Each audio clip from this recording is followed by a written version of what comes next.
Coming up, the official launch event for Parliamentarians for the Global Goals, a new initiative for and by parliamentarians who work on the 2030 Agenda. Excellencies, ladies and gentlemen, good morning, good day, good afternoon, good evening, wherever you may be in the world. Very warm welcome to the SDG Action Zone and this session on parliamentarians for the global goals. Now, as you know, the SDG Action Zone is kind of the solutions marketplace of the UNGA, the place that sort of truly embodies the vision behind the Decade of Action. The place you go to get a glimpse into the future. It's a place for pioneers. Today at this session, and very much in this spirit, we're launching a new breakthrough initiative titled Parliamentarians for the Global Goals, aiming to create a global network of parliamentarians working to basically embed the SDGs in national and regional parliaments around the world. Now, we can all agree that the SDGs are catching on across the systemic layers of society. It's becoming a business case, it's becoming a rallying cry from the street, it's becoming a political priority. Bet on that last point, and this is a pretty big but, what we need, I think, is for the SDGs to become a joint and agreed upon benchmark in political processes, to go beyond the notion of an ad hoc, ever-changing political landscape and political will, to make the SDGs a cornerstone in the conduct of politics itself.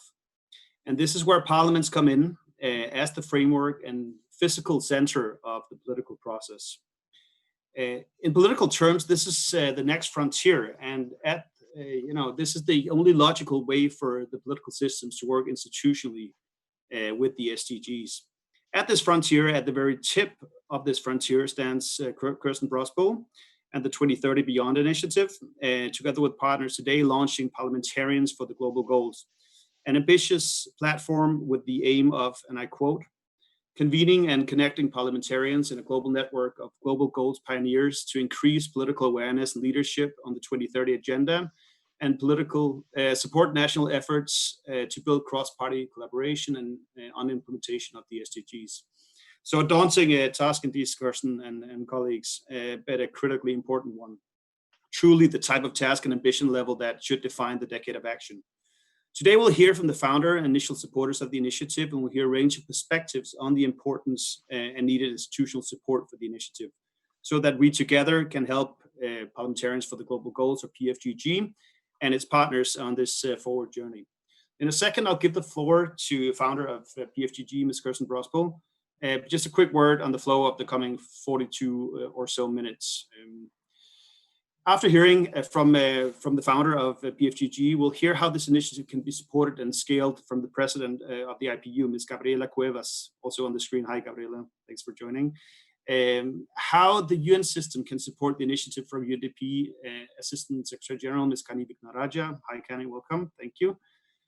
How the initiative can meet the demands from activists in the street, from founder of SheSays, Ms. Tricia Shetty. Hi, Tricia. Thanks so much for joining. And from two early members and co-founders of PFGG, German MP Lucas Köhler. Hi, Lucas. Thanks for joining. A Danish member of the European Parliament, Mr. Niels Fuglsang. Hi, Niels. Good to have you here. In discussion with the rest of the speakers. So an incredible, strong lineup of speakers raring to go. I'll call them an all-star lineup for sure. And looking very much forward to hearing your views and discussion between you. In the spirit of the Action Zone, would suggest you all to keep interventions fairly brief and allow for space for follow-up discussion. But first, my pleasure to introduce to you Kirsten Brosbøl, the founder of PFGG. Background as a member of the Danish Parliament and Danish Minister of Environment. Kirsten, hi, thank you so much. You founded the Danish All-Party Parliamentary Group on SDGs back in 2017. Perhaps you could begin by letting us into that sort of working space. How did this experience help you shape the idea of a global network of parliamentarians for the global goals? Again, welcome and thank you, Kirsten. The floor is yours. Sure. Thank you so much, Thure, and thank you everyone for being here, and thank you for watching. So when I founded the Danish All-Party Group in the Danish Parliament back in 2017, it was first of all to basically increase awareness about the 2030 Agenda in the Parliament. At the time, it was mainly in the Foreign Affairs Committee that this conversation was even taking place. And it was clear to me that we needed to have a cross-party collaboration to embed the SDGs in all the standing committees and in the everyday work of the Parliament. And also to establish an ongoing dialogue with the government to ensure that we can play our role as oversight and accountability control mechanism. And we were quite successful in mobilizing parliamentarians in the Danish Parliament. When I left Parliament, I stepped down last year. We had more than 1/3 of the Danish parliamentarians who had joined this network, and we have managed also to increase awareness in the broader population of Denmark, so that now 3 out of 4 Danes say that they know about SDGs, and I think that's a pretty great achievement. We didn't do this alone. We had a really strong multi-stakeholder platform. We call it the 2030 panel, where we have a continuous dialogue with civil society and private sector actors about how we can join forces to not only promote, but also take actions around the 2030 agenda. But what struck me as the founder and chair of the Danish All-Party Group was that there was no real international dialogue among parliamentarians and SDG caucuses. Few parliaments have them, and if they do, we don't have like a continuous space to meet and exchange ideas and best practices. Of course, we have the UN General Assembly, we have the high-level political forum where we can meet, but it's not a continuous dialogue, and I really missed that from the Danish Parliament. And so you can say that is how the idea of Parliamentarians for the Global Goals took shape.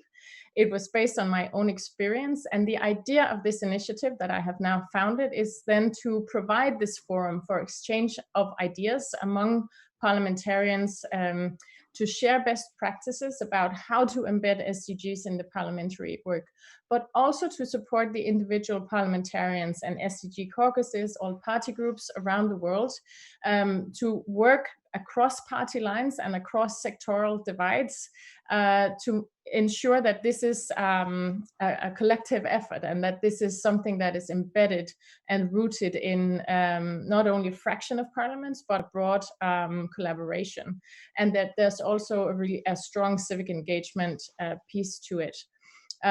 So that is the idea behind this initiative, but it's also important for me to say what it's not, because this is not a new big international hierarchical organization. This is going to be a peer-to-peer initiative where we will have the opportunity to work in real time with parliamentarians using the modern means of technology and communication that all of us use anyway, so WhatsApp, Slack, Zoom, like we're doing right now, to make sure that we can convene in real time and discuss among each other. And of course, particularly now, this is crucial because we can't sit around and wait until COVID has passed before we start working together and before we start supporting parliamentarians around the world to do this incredibly important job. So we've already started to convene webinars. Gabriela Cuevas, IPU president, who's here with us today, and I, together with Professor Sachs, who runs the Sustainable Development Solutions Network, we have convened a series of webinars over the summer for parliamentarians around the world, which proved to be really useful and mobilized a lot of parliamentarians around the issues of COVID-19 response and SDGs as a framework there. So we also intend to continue to have this kind of activities where we can connect parliamentarians with experts, with civil society representatives, private sector representatives, to have this kind of learning experience together. So that's briefly the background and the idea of the initiative. So based on a personal experience of something that I missed as a parliamentarian. Brilliant. Thanks so much, Kirsten. And really, truly impressive stuff. It must be pretty exciting to see this kind of coming together. Great stuff. I'll head now to Gabriela Cuevas, president of the Interparliamentary Union, IPU, member of parliament in the Mexican Congress, and elected in 2017 to become the youngest and second woman to become president of the IPU. Gabriela, floor is yours. Thanks so much. My initial question for you could be many, but basically your experience working with parliaments and SDGs, and how has IPU taken this on, and how do you see this going forward? Welcome, Gabriela. The floor is yours. Thanks. Thank you. Thank you very much. And congratulations, Kirsten. I'm really happy to be here with you and finally seeing how you're launching this very important initiative. Well, as a parliamentarian and now as president of the IPU, I am always surprised on the power of parliaments and parliamentarians, of course, because we really can change this world. There are 46,000 parliamentarians all over the planet, different latitudes, different languages, different concerns. But at the end, what is fascinating about the development agenda, about the SDGs, is that we have a roadmap. There's a possibility to find inclusion, to leave no one behind. And now, when we are living this horrible pandemic, COVID-19 has been here more than we have ever imagined. And of course, I think that we are not sure about the consequences in terms not only in health, also what's going to happen in terms of economic development, what's going to happen in terms of poverty, which is going to be the impact for millions and millions of women and girls and children and unemployed people. So there are a lot of things that we have to do, but we need an holistic analysis. We need this roadmap. And what I believe is fascinating about this initiative of the Parliamentarians for the Global Goals is the approach precisely of understanding that as parliamentarians, as partners, colleagues, we can first make better awareness and share information. Then, of course, we can exchange those practices in terms of legislation, in terms of policy, in terms of budget, that are already working in other latitudes. We don't have like to make a new research or something. No, this is about understanding that we are the same community of parliamentarians, 46,000, that we can make this a better world. I am always telling to the IPU parliamentary community that the beautiful part of parliaments is that we can translate the international commitments into national realities, into local solutions. This means that, yes, we are in charge of all ratification processes. All the international agreements needs to come to the parliaments to be a national reality. But also, when we use these commitments to translate them into national legislation, when we allocate budget, when we make policy, then we are bringing the international, the global sphere to local, to national solutions. And the best example is precisely SDGs, because this is about housing, about health, about education, about access to water, to sanitation. So congratulations, Kirsten. I think that you're creating a very powerful tool for parliamentarians to build back better, to make this a much better planet. Thanks so much, Ms. Cuevas, and very well put. It's exactly that, getting to the people, getting to the local level, that can be an absolute game changer. Now I'll head to Ms. Kani Ignaraja. I hope I pronounced that fairly okay. Assistant Secretary General and Director of the Regional Bureau for Asia and the Pacific, UNDP. Over 25 years experience in the UN and specifically on the UNDP Sustainable Development Agenda. Ms. Ignaraja, what has UNDP been doing on this field in terms of supporting parliaments to be fit for purpose for this age of sustainable development that we are already in? And what might you be able to do more in terms of your presence on the ground, not least in developing countries through country offices, etc.? Thank you so much for being here. The floor is yours. Thank you, Thure, and thank you, Kirsten, for this opportunity. I think this is such an amazing initiative. And as Gabriela has said, this comes at really such an opportune time for so many reasons. So just one line of context, since 1990, UNDP has been tracking human development. And you can imagine how distraught we are that for the first time, the Global Human Development Index is in decline, right? We've never seen this before. And you can see the triple shock of COVID-19 with the economic shock that came very close behind, and layered on a climate shock that we were already in, that has made this so. So if there's a time for parliamentarians' attention the world over to be on these global goals, it is now. So I really hope that this network shakes things up.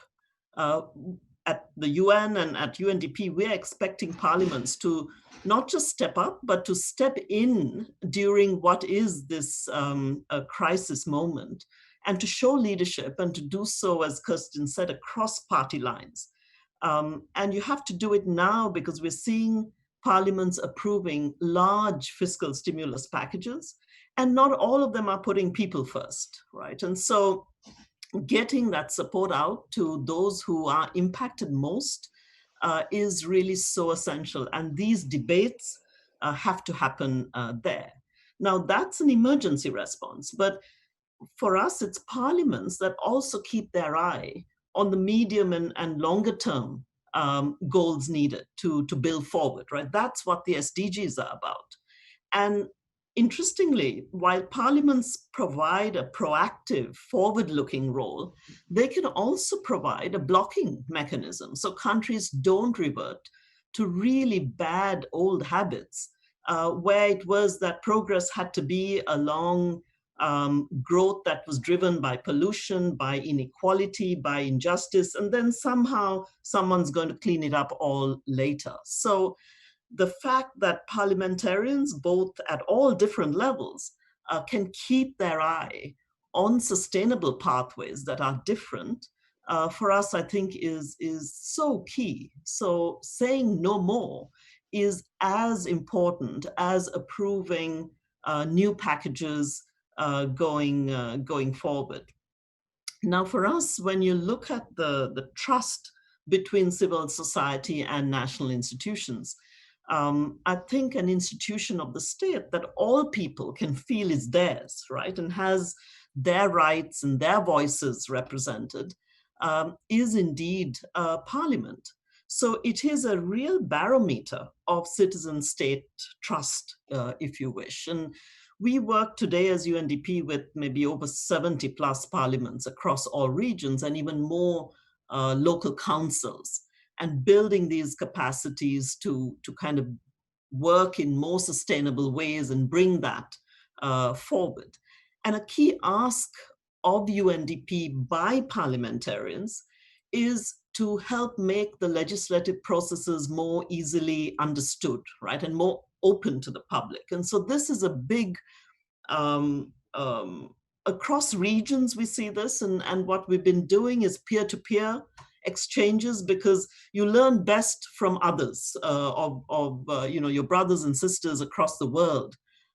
So we've been doing a lot of that tracking and bringing that, introducing new tools, whether it's a online SDG constituency level tracker for Bangladesh, whether it's open public records, tracking legislative schedules in Georgia, you name it. I mean, across the regions, we're seeing this. But to me, if you ask me, when it comes to the global goals, what would be the one major thing that we see is so critical right now? It's really a thorough, credible budget process that directs public budgets to the SDGs. Because without that, it doesn't matter how good the plans are, the dialogue, the networking, but if there isn't investment behind new ways and different ways of doing things, I think we're not getting there, right? We're not putting our money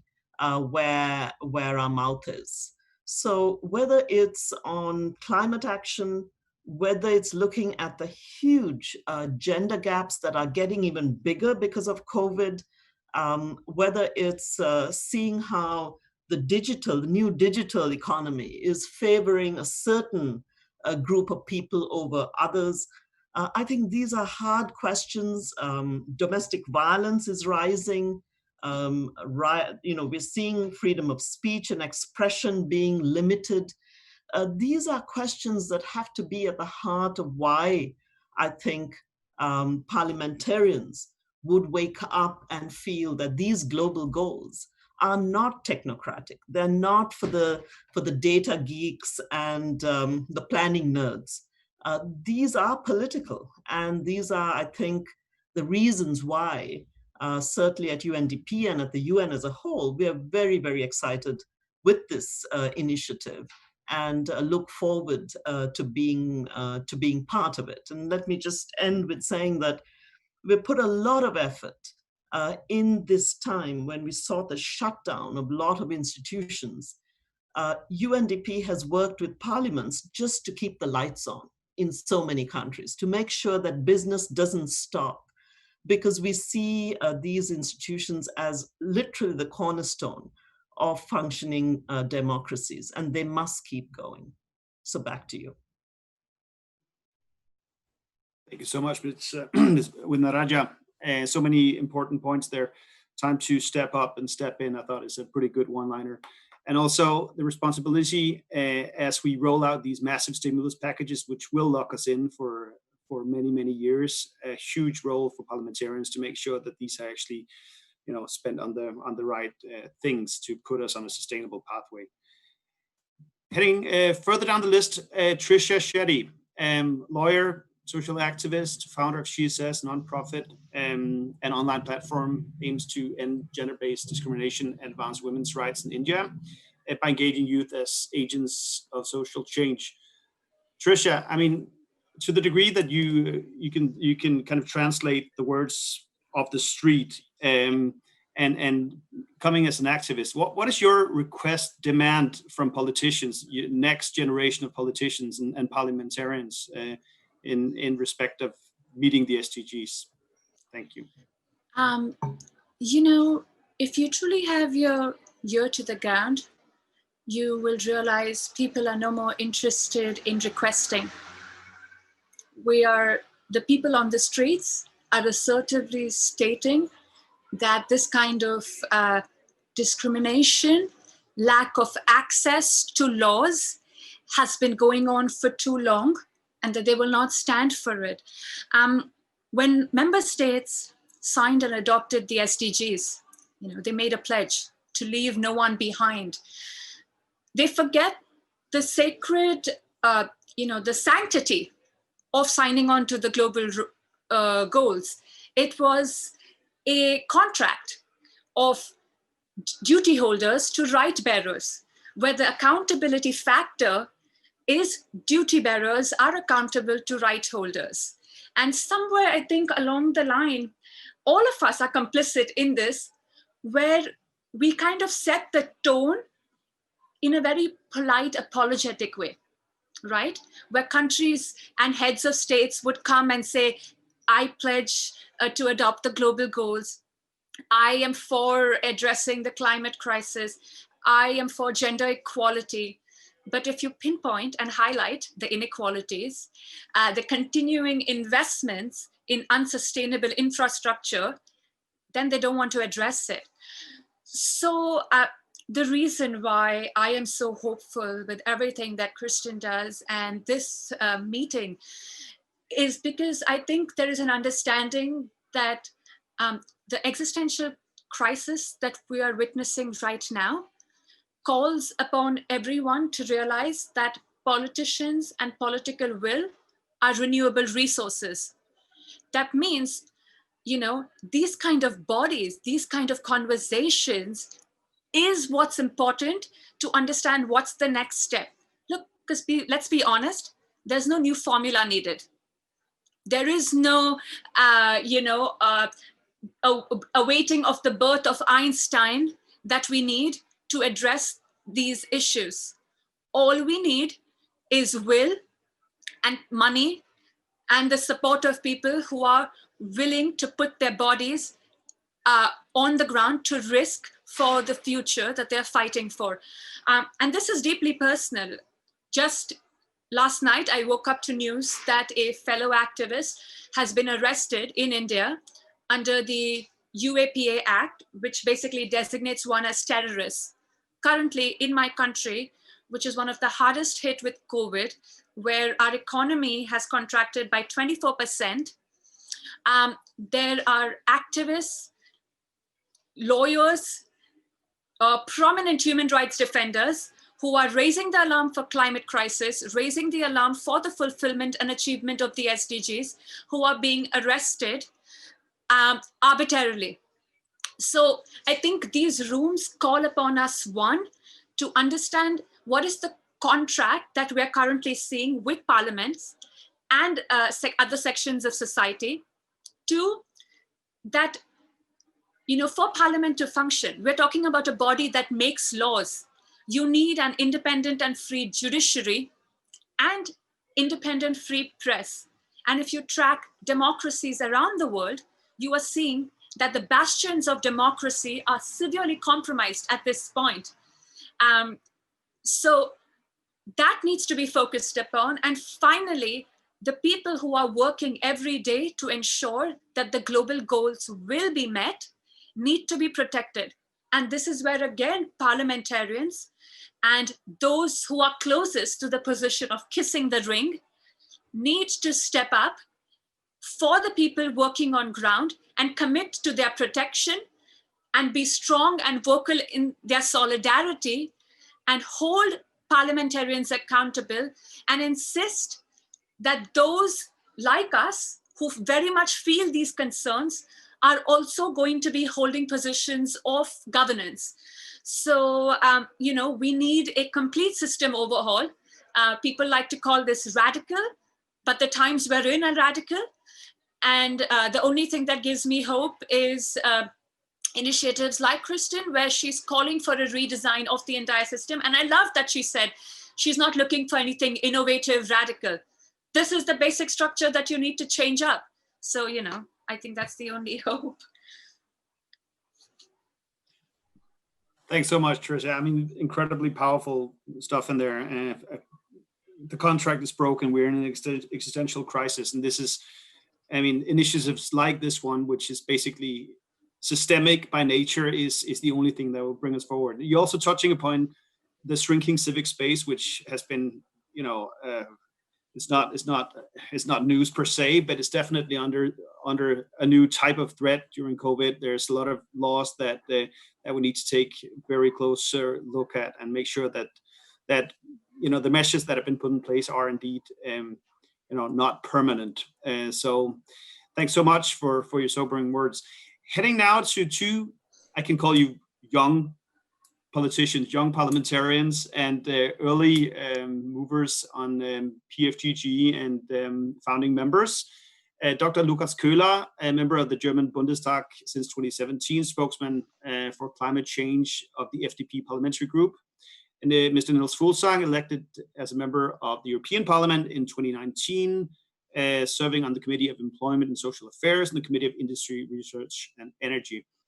You've been along for this ride from the start with Kirsten and her associates. So I'll start with you, Lukas. Why did you join in the first place, and how is this idea? Politicians are also people. It's about what groups you enter and the resonance that you have with people across party lines. So a little bit about your experience working on this issue in the Bundestag and the traction that you're getting would be amazing. Thank you and welcome, guys. Yeah, sure. So look, there's like hunger or water or poverty or the climate. They all don't know borders that well, right? But parliamentarians do. We know borders. We deal with them every day. So we're talking about national policies. We're talking about European policies.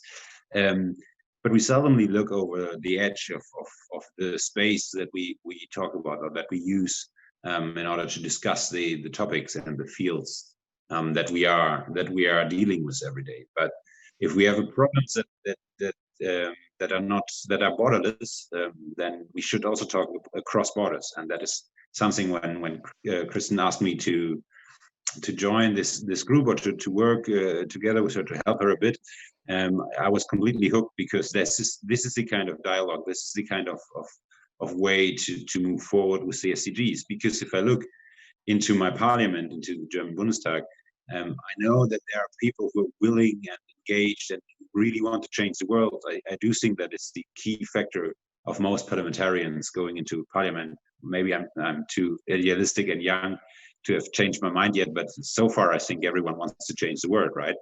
And so therefore we come together and discuss these things.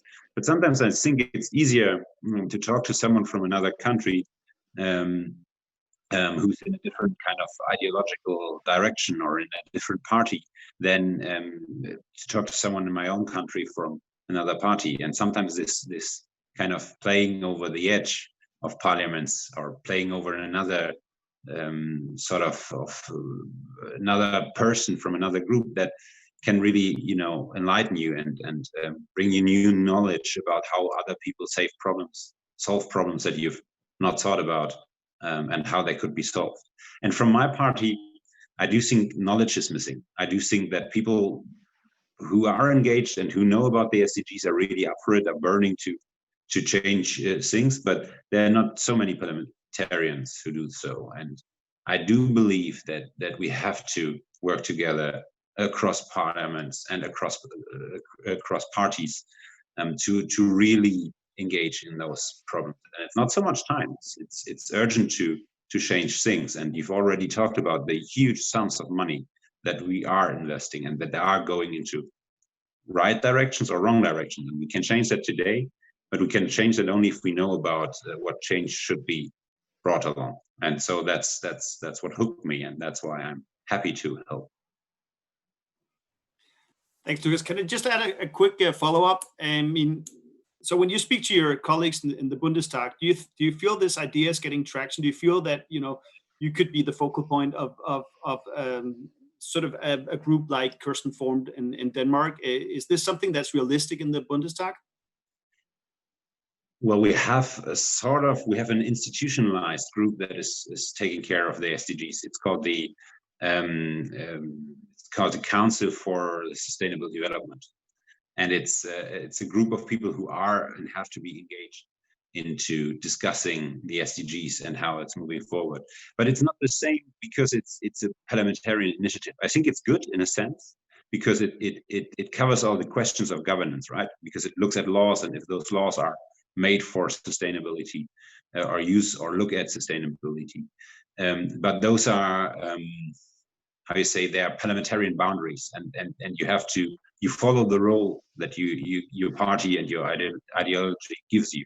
And groups like Kirsten's, they can, or this group can take more traction in a different direction. So just this week, it's Sustainability Week in the Bundestag. It's the first time that we're ever doing this, and it's a week that is focusing only on sustainability and all its aspects. And I do think there's a lot of traction on this. If a group like this Parliamentarians for the Global Goals, that is what helps us move forward and develop new and innovative ways of coming to the next step. Although Kirsten said it's not the big innovator, I don't believe her. Danish modesty. Niels, now over to you. In the European Parliament, tell us a little bit about where does the SDGs sit, and is this type of framework or platform, could this really sort of catch on in a European session or setting in Brussels? Well, Thure, I sure hope so. I mean, you started off by saying that this could be a glimpse into the future, and I hope you're right. And I hope the future is sustainable. I think this initiative comes at the exact right moment because in the European Parliament and in the European Union as such, we're right now, we just adopted a stimulus package of 750 billion euros going into the economy, trying to kickstart the economy after, during, and after the COVID crisis.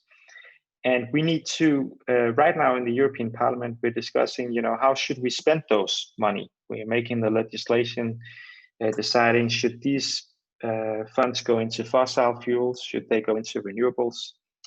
Which kind of requirements should we put up for the companies that receive the funds? Should we accept companies in tax havens, multinationals avoiding paying taxes? Or should we make sure that these funds will contribute to more equality in the society? And all these discussions, we need to have the SDGs right on the top of our minds. And I think this is something that we can agree on across political groups. And this is how I understand Kirsten's initiative as well. This is really something not ideological in the sense that it's one political party left or right that has an ideological agenda. This is something that we should agree on across the political spectrum. I think the coming months will tell, will answer your question to if this is something that we can, that can guide our policies in the European Union, because we're making the legislation right now. We're deciding right now these enormous stimulus package, 750 billion euros. Where should they go? But this initiative certainly comes at the right moment, and the job is now to find consensus across the political spectrum for making sure that we put our money where our mouth is, basically. And I'm convinced that this initiative of Kirsten's will help us do that. Brilliant, thanks so much. I'll pivot now back to you, Tricia, because you heard from a couple of politicians, next generation politicians, that really apply to many of the things that you touched upon. But there's also a massive issue of communication here. Like, how do you get out to the people and communicate this in a strong sense? So, any advice on how, new tools that you can utilize to get this message across? And then I'll ask the same question to you, Gabriela, and also to you, Kenny. Like, how do we communicate directly with the people around this? This seems to be a pretty critical task. But first, you, Tricia. Respectfully with the previous speaker, I will disagree on one point. I think it's most definitely an ideological initiative. It's parliamentarians for the SDGs, and the SDGs is based on a global contract almost, right? Of these are the issues we need to come together, doubling down on multilateralism, on finance, on like-minded people coming together with an acknowledgement that the climate crisis is real. So, it's unfortunate that we're living in times where stating climate crisis is real has become an ideological fight. So when you say you're working for the SDGs as a parliamentarian, undoubtedly, this is an ideological fight. And the thing to remember is the people on the front lines have their boots laced up, their hands dirty, and they're doing the fight. So when we talk about how do we connect people, I think there is most definitely a sort of two worlds talking, where you see one group of people, often a group, I am privileged enough to have access to, where we talk about frameworks and policies and coming together within sanitized walls without acknowledging for how it's going to affect people on ground. It's let's publish one more report, let's do another audit, knowing fully well countries are voluntarily submitting these audits. And then you see these reports where there's no sort of geographical pinpointing, right? They'll talk about this issue is something going on in the global south or the global north without sort of geographical pinpointing, because that's the kind of contract. And, Kenny from the UNDP would be a lot more privy to these hassles than I am. So one, it's kind of bridging the gap, letting people on the front lines know that the global goals is an umbrella that they fall under. And again, here I come back to, we within these spaces need to do the joining point A to point B. And I think it's important for me to take names here. We have the activist I was talking about previously, his name is Omar Khalid. You want to talk about how do you bring global goals to the masses? They're doing the work. Omar Khalid is currently in jail. He's 33, and he is making sure that he's doing all the work to leave no one behind. There are multiple activists, there are multiple climate justice warriors who are facing very real repercussions for daring to speak up. Then be it in Vietnam, where I have a colleague who routinely gets threats against her son's life for organizing and mobilizing climate change activities, then be it the attacks happening on Maria Esposa in Philippines, be it attacks happening against journalists, be it the human rights violations in Saudi Arabia. So at this point, the people working on the front lines, the job is very simple. How do we connect? Let them know that the global goals protects them. So every space that we occupy and claim that we are pushing for the advancement of global goals, we need to be as courageous as the people on the front lines who are putting their bodies to make sure the global goals are being achieved. They are sacrificing their bodies. The least we can do is sacrifice our comfort and plain old diplomacy talks that's gone on for way too long. So that's the simple answer. You want to bridge the gap, uplift their voices, uplift the voices of vulnerable minority communities, afford them protection under the global umbrella of solidarity. And we should be assertive. We should not shy away from saying this is an ideological war we're in. This is times where we have to answer to our future generations. What did we do when we knew that there will be wars happening for clean water, clean air? What did we do when our brethren were being arrested, were being jailed, were being killed? I think that is the contract the global goals calls upon us, to be bold. That's all that I keep hoping that we do. I don't have any new ideas. I will keep harping on the same. Thanks so much, Tricia. I'm going to turn it over to you, Gabriela Cuevas. You spoke about the 46,000 members of parliament, and how can we equip them to be ready for this task and be defenders of the global goals going forward? I think something like 14% of all parliaments are actually legates, or is it all parliamentarians? So, I mean, there's a huge untapped potential here. So how do we step it up?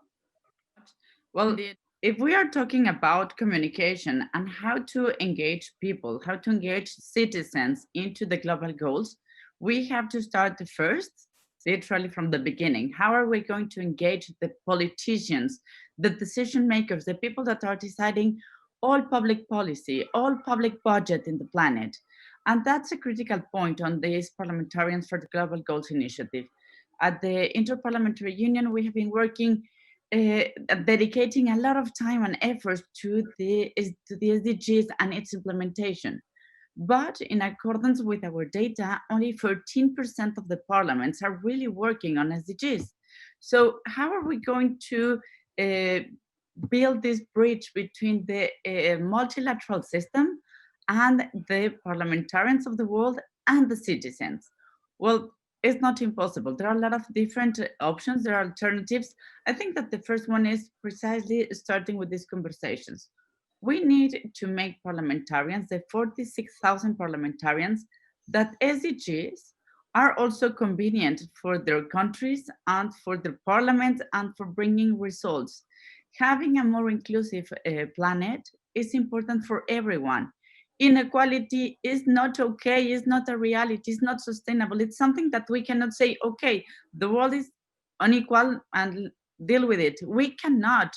And this is, I think that, yes, it has an ideological component, but at the end, that this has to be a political mandate, regardless of ideology, regardless of political parties. And again, that's why I'm here. That's why I support Kirsten with this initiative, because the only way that we can make this work is understanding that all different political voices have to be working in the same direction. If we close our eyes and imagine for 3 seconds how 46,000 parliamentarians could change the world if we decide to work, to be committed into the same direction, and we decide, for example, to design the 2021 budget, thinking inequality, thinking on inclusion, thinking again on housing, on sustainability, injustice, well, that's the way to change the planet. And one of the responsibilities that I would like to bring here is that we parliamentarians are representing the people. So it is not only about what we are bringing to the table, it is also about what we are reporting back to our constituencies. And one of the exercises that we should be doing is to promote the individual, the personal commitment with SDGs. UN has a very important kind of guidance and implementation process for people to be part of this effort. This year, when we are celebrating the 75th anniversary of the United Nations, when we are talking about strengthening multilateralism, well, the best way to give multilateralism a renewed life is to make people part of the global decision-making processes, and of course, in this implementation of the SDGs, to understand that when countries are committed with one agenda and we are able to translate that to local realities, that's the way to change the planet. The planet is not going to change from New York or from Geneva. It's going to change locally. Absolutely. Thanks so much, Gabriela. To you, Kani Vignaraja, because this is also a capacity issue in some countries. I mean, you can also pick up on all the comments just made, but I'm also thinking you guys work in countries with some countries with much lower capacity than some of the politicians that we've been speaking about here today. So how can the UNDP and the UN system support, like, also the capacity building element of this and get it instilled in local parliaments? Yes and no, Thure. I don't, I have found that it's often not a capacity issue. That's a term sometimes used for a lack of courage issue. It's we're not talking. It's true that part of the communication is making these global goals very real, right? Very. You got to be able to touch and feel them, because they do touch and feel their way through your life, right? So on the one hand, yes, they don't see boundaries and they're very global in nature. On the other hand, they're deeply personal. I mean, we're seeing, just take the example that, if I look at what was happening, Trisha, in India, much before the virus got there, people were dying of just no food and informal sector jobs just going away. And yet there was this artificial conversation of, should we invest in lives or in livelihoods? This is an artificial construct, right? So the global goals were supposed to be a bold conversation about things that were both large and saw no boundaries. So everywhere in the world, it impacted people, but also were things that for each individual, when you were deciding on how to spend your money and decisions you would make as people, it mattered. So I think the communication has to go through all of those levels of listening to each other. And each has a role. So the minute we say, well, this group really doesn't have a part to play, then we've already lost or this party doesn't because ideology is not mine. I agree, it is a deeply political agenda. And I think it will need everyone. Now, the sad truth is, I think we've come to a place where we've so broken our societies and our planet and the way we interact on these issues that there's no going back. So when Kirsten, or I think it was maybe you said, we don't need anything new, at the same time, a lot of old stuff we were doing didn't work, right? We just plastered over inequalities, pollution, injustices, and said, we'll handle them later. We'll just grow. And only a certain segment grew. So I think a lot of these, we've got to rethink the messaging as to why it makes sense for each individual, because it is an emotional agenda. It is not a technical, technocratic one.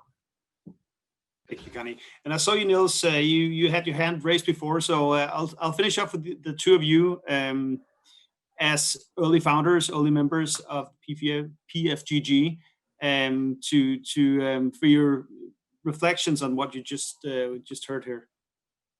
Oh, thank you, Thure. And just to come back at Trisha's insightful reflections on ideology, and I think Kani and Gabriela also touched upon it. Actually, I stand corrected. You're right, Trisha. It is an ideological agenda. Not everybody agrees that we should have less inequality, that we should do something serious about the climate crisis.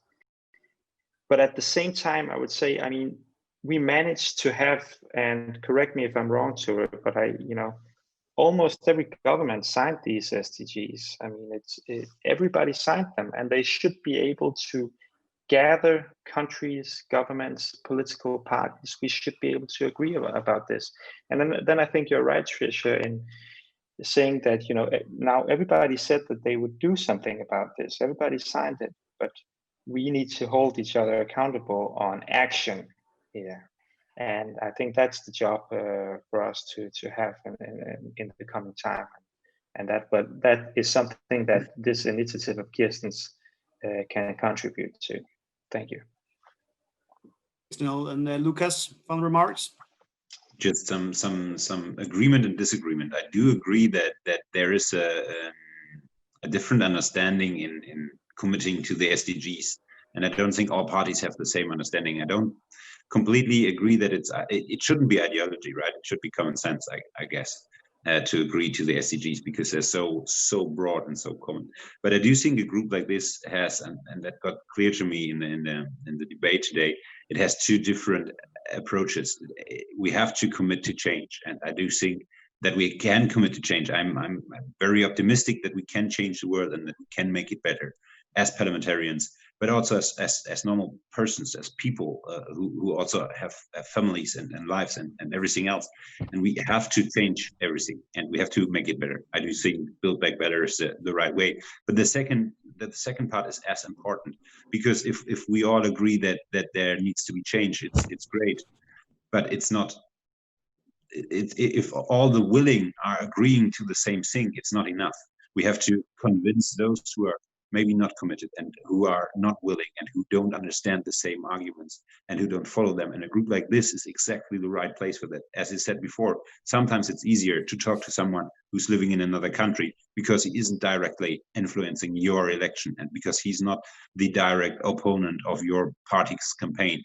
And sometimes it's good to learn how his view of the world is. And that is something that we parliamentarians deeply sometimes need, because otherwise we're just yelling at each other but not coming to solutions. Brilliant, Lucas, and a perfect way to kind of round us off. And we are out of time, so normally I would kind of give you all 30 seconds to give your commitment, but I've heard so strong commitment and support for this initiative that I don't think that is actually needed. And now it's time to get to work. It's time to act. We've all touched upon the importance of the SDGs. It's signed up. It's what we have. There's a dangerous discussion happening right now because we're not meeting the SDGs about basically scrapping them and starting from scratch. And I think we can all agree this is what there is. We really need to get behind it and double down on our efforts. And I think we can all agree here in this call that Parliamentarians for the Global Goals is a critical tool to get us all moving. On that note, I'll hand it over to you, Kirsten. I mean, you heard a lot of very nice words about your initiative and a lot of support and a lot of concrete ideas and tools out there, and a lot of concrete partners here on this call. So I'll hand it over to you to kind of close us out, and thank all participants for very constructive and brilliant dialogue today. Kirsten, to round us off, thanks. Thank you so much, Thure, and thank to all of you for incredibly inspiring remarks, and of course for your support. But I want to correct one misunderstanding, that it somehow I said that this is not an innovative thing or it's not something new. This is exactly to shake things up that we are launching this initiative. This is exactly why what I was trying to say is that this is not a new big hierarchical organization that will take a lot of administrative time to set up. We will start working now. And that's why I said we need to work with the technology that we have and the platforms that we have to make sure that we can get parliaments engaged now. So that was just to say, this is, of course, because business as usual is not an option. And because we have so few parliamentarians as it is now, based on the survey of IPU that says only 14% of parliaments are actively engaged in this. This is obviously crucial that we engage the people who adopt our budgets, the people who are the connection between the power and the people who can, as Gabriela said, translate this lingo that people, sometimes feel is very distant from their lives, to make that to something that is, relates to your everyday life, that all of you were saying. This is so important that we cannot wait to establish new structures. We have to work with what we have. And that is why I am so happy to work with all of you, with the institutions that we already have who are on the ground, who are working to support parliamentarians like the UNDP, who are working with like IPU with all parliamentarians around the world. We need to work with those structures. And then we need to find people who can be the champions in their own parliaments, just like Lucas and Nils and Gabriela, who are working every day to take this fight with their colleagues in parliament. And Lucas, you said it so beautifully, that sometimes it's easier, somehow it's weird, but it's sometimes easier to have these innovative discussions with people from other countries. I experienced that when I met Trisha, and we met our colleagues in the Obama Scholars Program. We need to meet each other, and we need to be inspired by each other. And that's why we need to take these new steps in order to connect and convene and to equip parliaments to be fit for purpose, and to support these SDG champions that we know are in each of the parliaments, to deliver and to accelerate the action that is so desperately needed on the ground. So I know we're out of time. I just want to say to the parliamentarians that are listening to this, please join us. We need as many as possible around the world to be part of this journey, and to support each other to do our jobs better. So please don't hesitate to reach out. And for all the civil society representatives and private sector representatives, reach out to your parliamentarians and engage with them and tell them about this initiative, because you can also help us mobilize more politicians to join this fight. So thank you all again. Thank you, Thure, for excellent moderation. And I hope you'll visit our websites, and don't hesitate to reach out to me for more information about Parliamentarians for the Global Goals. Thank you so much.